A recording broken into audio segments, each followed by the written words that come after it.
Calcutta university BA 6 semester history honours DSCC 15 আধুনিক চীনের ইতিহাস, এই পেপার থেকে একটি প্রশ্ন। চীন সোভিয়েত সম্পর্ক বা চীন রাশিয়ার সম্পর্ক 1960 এবং 1970-এর দশকে এই সম্পর্কের কি অবস্থায় ছিল, এই যে 20 নম্বরের প্রশ্ন, এর অ্যান্সার নিয়ে আলোচনা করবো এই ভিডিওতে। এবং 20 নম্বরের অ্যান্সার, লিখিত অ্যান্সার আমি তোমাদের সামনে অন স্ক্রিনে শেষে তুলে ধরবো। তো দেখো, চীন সোভিয়েত সম্পর্কর অনেকটা বড় একটা সময় ধরে এই সম্পর্ক আবর্তিত হয়। সেই চীনে যখন সাম্যবাদ প্রতিষ্ঠিত হয় 1949-এর 1 জানুয়ারি, সেই সময় থেকে আজকের দিন পর্যন্ত এই প্রায় 60-70 বছরের যে চীন সোভিয়েত সম্পর্ক, এর মধ্যে আমাদের নির্দিষ্ট করে 1960 এবং 1970-এর দশকটাকে আলোচনা করতে হবে যে কী সম্পর্ক সেই সময়টা ছিল। তো চীনে যখন প্রথম সাম্যবাদ তৈরি হয়, সেই সময় রাশিয়া অর্থাৎ চীনের প্রতিবেশী দেশই রাশিয়া ছিল। সেই রাশিয়া চীনকে অনেকভাবে সাহায্য করে। চীনের যে লাল ফৌজ তৈরি হয়েছিল, যে লাল ফৌজের হাত ধরে চীনে কমিউনিস্ট সরকার প্রতিষ্ঠিত হয় মাও জেদংয়ের নেতৃত্বে 1949-এর 1 জানুয়ারি, সেই সমস্ত কাজের কর্মে রাশিয়া কিন্তু বন্ধুত্বের মতো চীনের পাশে ছিল, মাও জেদংয়ের সাথে ছিল, লাল ফৌজের সাথে ছিল এবং চীনে সাম্যবাদ প্রতিষ্ঠার ক্ষেত্রে বিরাট বড় ভূমিকা নিয়েছিল রাশিয়া। এইভাবে সম্পর্কের সূচনা হয়। এরপরে কি হয়, 1960 সালে দুই দেশের মধ্যে বন্ধুত্বের সম্পর্ক বা চুক্তি স্বাক্ষরিত হয়, মৈত্রী চুক্তি। 30 বছরের ওয়ারেন্টি বা 30 বছরের দীর্ঘমেয়াদী সময় নিয়ে এই চীন এবং রাশিয়ার মধ্যে বন্ধুত্বের চুক্তি স্বাক্ষরিত হয়।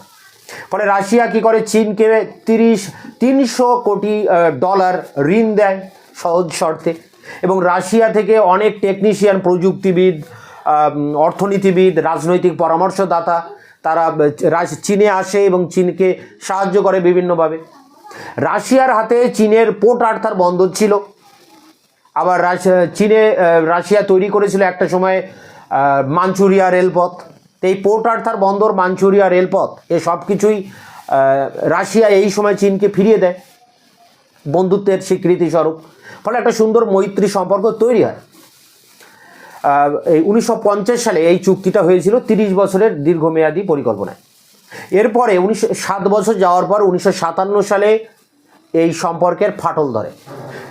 বিশেষ করে 1959 সালে রাশিয়ার বা সোভিয়েত রাশিয়ার যে রাষ্ট্রপ্রধান ছিলেন নিকিতা ক্রুশ্চেভ, যিনি স্টালিনের পরে এসেছিলেন। এর আগে স্টালিন ছিল, তার আগে লেনিন ছিলেন। স্টালিন কি করেছিলেন, মানে এই নিকিতা ক্রুশ্চেভের আগে তিনি সোভিয়েত ইউনিয়ন তৈরি করেছিলেন। কমিউনিস্ট বা সাম্যবাদকে সারা বিশ্বে ছড়িয়ে দেওয়ার জন্য তিনি আপ্রাণ চেষ্টা করেছিলেন, অনেক দেশের উপরে সামরিক বল প্রয়োগ করেছিলেন। তারপরে এই স্টালিনের পরে রাশিয়া আসে কিন্তু নিকিতা ক্রুশ্চেভ। তিনি এই যে স্টালিনীকরণ যেটা এতদিন ধরে চলছিল তার বিপরীতে হাঁটেন, স্টালিনের বিরুদ্ধে যান তিনি, যাকে আমরা অবস্টালিনবাদ বলবো। এটাও একটা 20 নম্বরের প্রশ্ন। আবার স্টালিন কিভাবে রাশিয়াতে তার নীতি কার্যকর করেছিলেন, যেটা আমরা স্টালিনবাদ বলি, সেটাও একটা 20 নম্বরের প্রশ্ন। তা এখানে নিকিতা ক্রুশ্চেভ স্টালিনের পরে ক্ষমতায় এসে স্টালিনের বিরুদ্ধে হাঁটতে থাকেন। আমেরিকার সাথে যে দীর্ঘদিন ধরে ঠান্ডা লড়াই চলছিল রাশিয়ার, সেই ঠান্ডা লড়াই থেকে সরে আসার চেষ্টা করেন, ঠান্ডা লড়াই যাতে অবসান ঘটে সেই চেষ্টা করেন এই নিকিতা ক্রুশ্চেভ। এবং দাতাতের আবির্ভাব হয় ঠিক এই সময়টায়। তো একটা বোঝাপড়ার জায়গায় তিনি আসতে চাইছিলেন। এই রাশিয়ার রাষ্ট্রপ্রধান নিকিতা ক্রুশ্চেভ পশ্চিমী শক্তি, পুঁজিবাদী শক্তির সাথে একটা বোঝাপড়াতে আসতে চাইছিলেন। এই নীতির কিন্তু বিরোধিতা করেছিল সেই সময় এই কমিউনিস্ট চীন। কমিউনিস্ট চীন, বিশেষ করে মাও জেদং, তিনি স্বাধীন মনোভাবাপন্ন ছিলেন। তিনি এই রাশিয়ার এই নিকিতা ক্রুশ্চেভ, তিনি 1959 সালে আমেরিকা বা মার্কিন সফরে গিয়েছিলেন। এই মার্কিন সফরকে, রাশিয়ার প্রেসিডেন্টের এই মার্কিন সফরকে চীনের রাষ্ট্রপ্রধান মাও জেদং বলেছিলেন যে পশ্চিমী যে পুঁজিবাদী শক্তি তার কাছে মাথা নত করা হয়েছে এবং তার সাথে আপোষ করছে রাশিয়া। ফলে সম্পর্কের যথেষ্ট অবনতি ঘটে দুই দেশের মধ্যে এবং 1960 সালে দেখা যায় যে সম্পর্ক একেবারে ভেঙে যায় রাশিয়া এবং চীনের মধ্যে। এরপরে রাশিয়ার যে রাষ্ট্রপ্রধান নিকিতা ক্রুশ্চেভ, তিনি তার নির্দেশে চীনে যত রাশিয়ান প্রযুক্তিবিদ ছিল, অর্থনীতিবিদ ছিলেন এবং পরামর্শদাতা, তাদেরকে ফিরিয়ে আনা হয়। আবার চীনও এই সময় আমেরিকার দ্বারা গঠিত যে ন্যাটো, রাশিয়াকে ঠেকানোর জন্য যে ন্যাটো তৈরি হয়েছিল, নর্থ আটলান্টিক ট্রিটি অর্গানাইজেশন, উত্তর আটলান্টিক চুক্তি সংস্থা ন্যাটো, তার সামরিক বাহিনীর আমেরিকা তৈরি করেছিল রাশিয়ার বিরুদ্ধে। এটা সেই ন্যাটোকে সমর্থন জানায় চীন, অর্থাৎ রাশিয়ার বিরুদ্ধে সমর্থন করা হচ্ছে আমেরিকাকে। এই ঘটনার ফলে চীনের রাজধানী বেজিং এবং রাশিয়ার রাজধানী মস্কো, এই দুটি জায়গার মধ্যে সম্পর্কের একেবারে অবনতি ঘটে। এরপর 1962 সালে আমরা জানি যে ভারত আর চীনের যুদ্ধ বাধে, চীন একতরফাভাবে ভারতে আক্রমণ করে। এই ঘটনায় রাশিয়া কিন্তু চীনের বিরুদ্ধে কথা বলে এবং ভারতকে সমর্থন জানায়। এবং তারপর থেকে এই যে সম্পর্কটা ভেঙে গেল, এই ভেঙে যাওয়ার পরে সেই সম্পর্কের অবনতি ঘটেই চলেছে এবং এখনও পর্যন্ত সেই জায়গায় দাঁড়িয়ে আছে। দুই দেশের মধ্যে সেই বন্ধুত্বের সম্পর্ক আর নেই, শত্রুতার সম্পর্ক এসে দাঁড়িয়েছে। তো এইভাবে বিষয়টাকে আমাদেরকে জানতে হবে যে সম্পর্কের সূচনা কখন হচ্ছে। চীনে যখন সাম্যবাদী সরকার 1949-এর 1 জানুয়ারি মাও জেদং তৈরি করছেন, সে তৈরি করার পিছনে যে লাল ফৌজ ছিল, যাদের নিয়ে লং মার্চ টার্চ হয়, তাদেরকে সমর্থন করা, মাও জেদংকে বিভিন্নভাবে সাহায্য করা এবং রাশিয়ায় সাম্যবাদী সরকার তৈরি হওয়ার পর তাকে প্রথম স্বীকৃতি জানানো, সব কিছু কিন্তু রাশিয়া করে। এইভাবে সম্পর্কের সূচনা হয়। তারপরে কি দাঁড়ায়? বন্ধুত্বের স্বীকৃতিস্বরূপ 1950 সালে দুই দেশের মধ্যে 30 বছরের মৈত্রী চুক্তি হচ্ছে।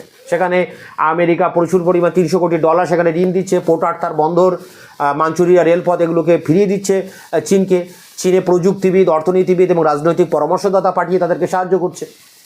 কিন্তু 1957 সাল থেকে সম্পর্কের অবনতি এবং 1959 সালে নিকিতা ক্রুশ্চেভ, তিনি মার্কিন সফরে যাচ্ছেন, যে বিষয়টা মাও জেদং ভালোভাবে নিচ্ছেন না। তিনি বলছেন পুঁজিবাদী শক্তির কাছে আত্মসমর্পণ।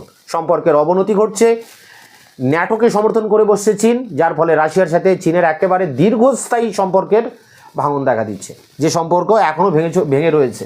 তো এই বিষয়টাই অ্যান্সারে 1000 ওয়ার্ডে তোমাদেরকে লিখতে হবে। সেই উত্তর আমি অনেস্টলি তুলে ধরছি তোমাদের সামনে। DSCC-14 আন্তর্জাতিক সম্পর্কের ইতিহাস, 20 নম্বরের প্রশ্ন। দ্বিতীয় বিশ্বযুদ্ধকালে সোভিয়েত ইউনিয়ন ও গণতান্ত্রিক চীনের মধ্যে গুরুত্বপূর্ণ প্রশ্নে মতভেদ কী ছিল? এটা বিশ্বযুদ্ধোত্তর কালে, মানে বিশ্বযুদ্ধের পরবর্তীকালে এই প্রশ্ন ঘুরিয়ে আসতে পারে। দেখো, সোভিয়েত ইউনিয়ন ও চীনের মধ্যে বিরোধের কারণগুলি লেখো।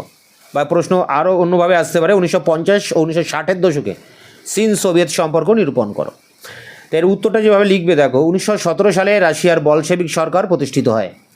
বলশেভিক সরকার প্রতিষ্ঠিত হওয়ার পর রাশিয়ার সমাজতান্ত্রিকগণ বিশ্বের সর্বত্র সমাজতন্ত্রের ভাবাদর্শ প্রচার করতে থাকেন এবং সমাজতান্ত্রিক বিপ্লব সাধন করতে সচেষ্ট হয়। চীন প্রথম অবস্থায় সোভিয়েত ইউনিয়নের সমাজতান্ত্রিক আদর্শে অনুপ্রাণিত হয়েছিল এবং প্রথম বিশ্বযুদ্ধোত্তরকালে সোভিয়েত প্রতিনিধিবৃন্দ চীনের সমাজতন্ত্রীদের বন্ধু ও উপদেষ্টা হিসেবে সমাজতন্ত্রের আদর্শ প্রচারের জন্য সহায়তা করে। চীনের কুওমিন্তাং দল প্রথম অবস্থায় চীনের কমিউনিস্টদের সাথে সহযোগিতার নীতি অবলম্বন করে এবং সোভিয়েত সরকারের সাহায্য গ্রহণ করে এক শক্তিশালী দেশ গঠনে ব্রতী হয়। 1925 সাল পর্যন্ত চীনের ডাক্তার সানিয়া সেন সোভিয়েত ইউনিয়নের সাথে সুসম্পর্ক বজায় রেখেছিলেন। কিন্তু চীনের পরবর্তী নেতা চিয়াং কাই শেক কমিউনিস্টদের দমন করার জন্য বিভিন্ন নীতি অবলম্বন করলে চীন সোভিয়েত সম্পর্কে ফাটল ধরতে থাকে। প্যারা করে কিন্তু 1931 খ্রিস্টাব্দে জাপান চীন আক্রমণ করলে চীন কুওমিন্তাং দল ও কমিউনিস্টদের মধ্যে সমঝোতা হয় এবং এর ফলে চীন সোভিয়েত সম্পর্কের এক স্বাভাবিক দিক উন্মোচিত হয়। 1937 খ্রিস্টাব্দে জাপান যখন চীনের উপর সর্বশক্তি প্রয়োগ করে আক্রমণ করে, সেই সময় কুওমিন্তাং দল ও কমিউনিস্টরা জাপান সাম্রাজ্যবাদের বিরুদ্ধে মতাদর্শগত পার্থক্য সত্ত্বেও লড়াই করছিল। দ্বিতীয় বিশ্বযুদ্ধের সময় চীন মিত্র শক্তিবর্গের অন্যতম প্রধান শক্তিরূপে পরিগণিত হয়েছিল এবং দ্বিতীয় বিশ্বযুদ্ধে জাপানের পরাজয়ের পর চীন তার জাপানি অধিকৃত অঞ্চলগুলো ফেরত পেয়েছিল। দ্বিতীয় বিশ্বযুদ্ধের পর চীনে কুওমিন্তাং ও কমিউনিস্টদের মধ্যে গৃহযুদ্ধ শুরু হলে 1949 সালের অক্টোবর মাসে কমিউনিস্ট নেতা মাও সেতুংয়ের নেতৃত্বে চীনে সমাজতন্ত্র প্রতিষ্ঠিত হয়। চীনে কমিউনিস্ট সরকার গঠিত হওয়ার সঙ্গে সঙ্গে সোভিয়েত ইউনিয়ন নতুন সরকারকে স্বীকৃতি দান করেছিল। প্যারা করে 1949 সালে চীনে কমিউনিস্ট সরকার প্রতিষ্ঠিত হলে সোভিয়েত ইউনিয়ন যুদ্ধবিধ্বস্ত চীনের অর্থনৈতিক পুনর্গঠনের জন্য প্রভূত পরিমাণ সাহায্য প্রেরণ করে। 1950 সালে উভয় দেশের মধ্যে এক বন্ধুত্ব, মিত্রতা ও পারস্পরিক সাহায্যের চুক্তি স্বাক্ষরিত হয়। কোরীয় যুদ্ধের সময় এবং ইন্দো চীনের যুদ্ধের সময় সোভিয়েত ইউনিয়ন চীনের কমিউনিস্ট সরকারকে কূটনৈতিক সাহায্য প্রদান করে। 1953 সালে সোভিয়েত ইউনিয়ন মাঞ্চুরিয়া রেলপথের স্বার্থে চীনা সরকারের হাতে অর্পণ করে এবং দূরপ্রাচ্যের এক গুরুত্বপূর্ণ বন্দর পোর্ট আর্থার প্রত্যাবর্তন করে। মার্শাল টিটো ভার্সেস স্টালিন বিরোধের সময় চীন ও স্টালিনের নীতিকে সমর্থন জানায়, কিন্তু এতদূর সত্ত্বেও সোভিয়েত ইউনিয়ন ও চীন উভয়ের মধ্যে আদর্শগত ও বিষয়গত মতপার্থক্য পরিলক্ষিত হয়। প্যারা করে চীন সোভিয়েতের বিরোধের কারণ সম্পর্কে পণ্ডিতদের মধ্যে বিভিন্ন মত প্রচলিত হয়েছে। কারো কারো মতে এই বিরোধের মূল কারণ হলো আদর্শগত, অর্থাৎ মার্ক্সবাদ ও লেনিনবাদের প্রয়োগ কৌশল নিয়ে বিরোধ। কারো কারো মতে এই বিরোধ প্রকৃতপক্ষে জাতীয় স্বার্থের অভিন্ন হওয়ায় দুটি রাষ্ট্রের মধ্যে বিরোধের সৃষ্টি হয়েছে। আবার অনেকের মতে চীনের উপর রাশিয়ার সাম্রাজ্য বিস্তারের প্রবণতা এই বিরোধের সৃষ্টি করেছে। কেউ কেউ বলেন আন্তর্জাতিক কমিউনিস্ট আন্দোলনের উপর নেতৃত্বের প্রশ্নেই সোভিয়েত ইউনিয়ন ও চীনের মধ্যে বিরোধের সূচনা হয়েছে। চীন এশিয়া ও আফ্রিকার উন্নয়নশীল দেশগুলোর কমিউনিস্ট আন্দোলনের নেতৃত্ব গ্রহণে উৎসুক, কিন্তু সোভিয়েত ইউনিয়ন এশিয়ায় ও আফ্রিকায় দেশগুলোর উপর চীনে একাধিপত্য স্বীকার করে নিতে অসম্মত হলে এই বিরোধের সূত্রপাত ঘটে। এটি অসম্মত হবে।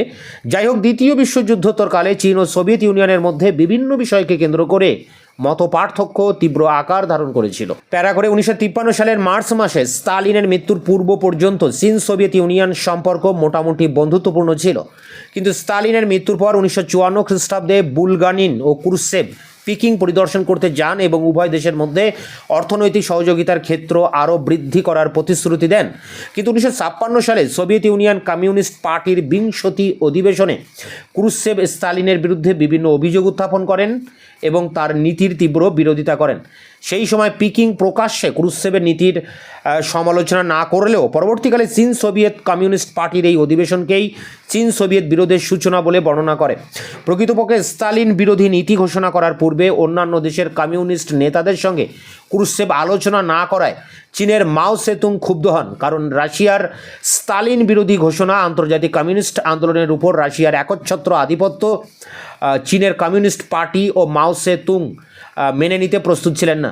তাছাড়া ইউরোপের কমিউনিস্ট দেশগুলোর সাথে ক্রুশ্চেভের নীতিও চীনের পছন্দ ছিল না।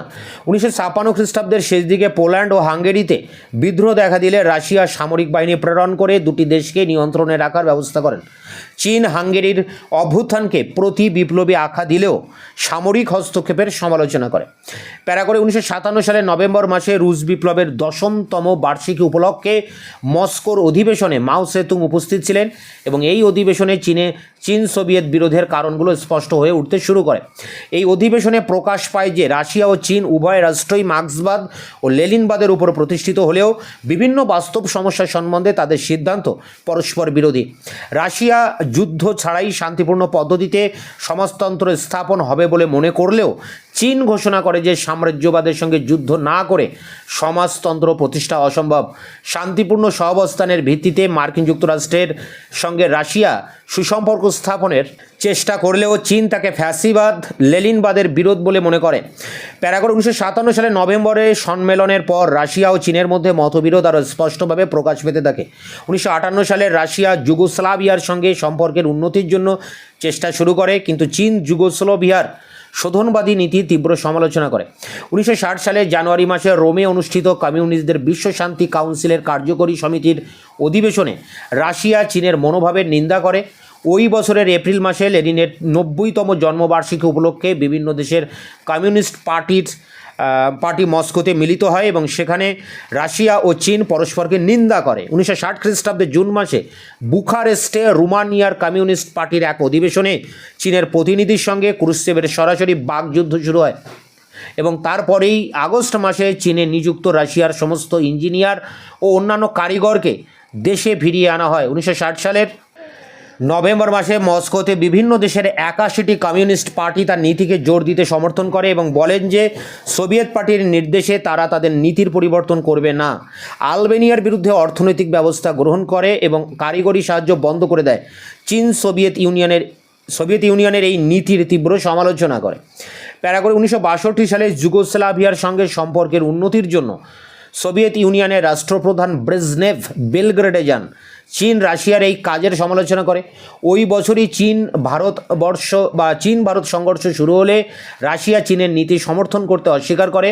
আবার এ সময় কিউবা নিয়ে মার্কিন যুক্তরাষ্ট্র ও সোভিয়েত ইউনিয়নের মধ্যে এক বোঝাপড়া হলে চীন রাশিয়ার এই নীতিকে সাম্রাজ্যবাদী শক্তির কাছে রাশিয়ার আত্মসমর্পণ বলে বর্ণনা করে। কিছুদিন পরে 1962 সালের নভেম্বর মাসে বুলগেরিয়া, হাঙ্গেরি, ইতালি, চেকোস্লোভাকিয়া প্রভৃতি দেশের সোভিয়েত সমর্থকরা চীনের কমিউনিস্ট পার্টির অধিবেশনে চীনের প্রতিনিধিকে বক্তৃতা দেওয়ার সুযোগ দেওয়া হয়নি। 1964 সালে চীন তার আণবিক অস্ত্র নির্মাণের সাফল্য অর্জন করলে সোভিয়েত ইউনিয়ন আশঙ্কা প্রকাশ করে। সিনকিয়াং অঞ্চলে চীন সোভিয়েত সীমান্তে গোলযোগ দেখা দিলে এই দুই দেশের মধ্যে সম্পর্কের অবনতি ঘটে। প্যারা করে 1964 সালে ক্রুশ্চেভ ক্ষমতাচ্যুত হলে চীন সন্তোষ প্রকাশ করে। পরবর্তী রাষ্ট্রপ্রধান কোশিগিন ও ব্রেজনেভ মোটামুটিভাবে ক্রুশ্চেভের নীতি অনুসরণ করেন। তাদের আমলেও উভয় দেশের সম্পর্কের বিশেষ কোনো পরিবর্তন হয়নি।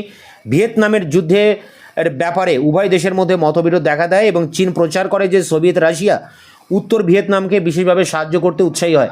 1965 সালের মার্চ মাসে কমিউনিস্ট সম্মেলন সংগঠনের উদ্দেশ্যে যে আলোচনার আহ্বান করা হয় তাতে চীন আলবেনিয়া, উত্তর ভিয়েতনাম, উত্তর কোরিয়া, ইন্দোনেশিয়া ও রোমানিয়ায় যোগ দিতে আপত্তি করে।